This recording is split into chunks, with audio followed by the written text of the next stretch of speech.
Sir. నమస్తే కౌశల్ గారు. ఎలా ఉన్నారు? All good. యా సార్, బేసిక్గా పేరే కొంచెం కొత్తగా అనిపించింది నాకు, Indo British advanced pain clinic అని. So what is it about?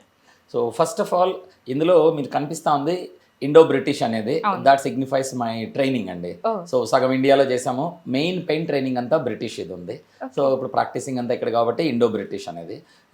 Second పార్ట్లో వచ్చేసేసి అడ్వాన్స్డ్ పెయిన్ క్లినిక్. ఈ అడ్వాన్స్డ్ అనేది నొప్పి అనేది తగ్గించడం కోసం చాలా అడ్వాన్సెస్ ఇప్పుడు వచ్చేసాయి. వీటన్నిటికీ కూడా అసలు సర్జరీలతోటి అవసరం లేకుండా చాలా మటుకు కంట్రోల్ చేసేయచ్చు మనము.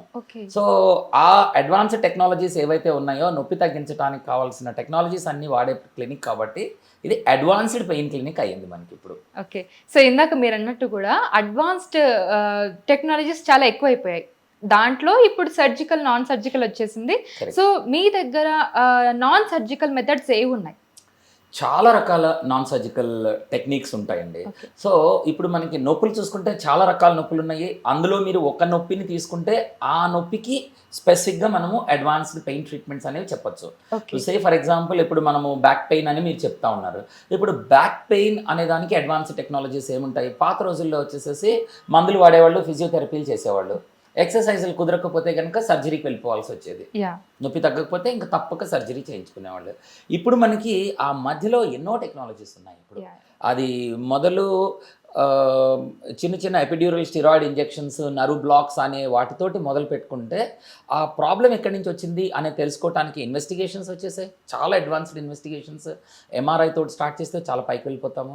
ఆ తర్వాత లోపల చేసే టెక్నిక్స్ ఏవైతే ఉంటాయో, స్పైన్ లోపల మనకి డిస్క్లు అనేవి ఉంటాయి. ఆ డిస్క్ కనుక డ్యామేజ్ అవుతా ఉంది అంటే దానికి చేసే ట్రీట్మెంట్స్.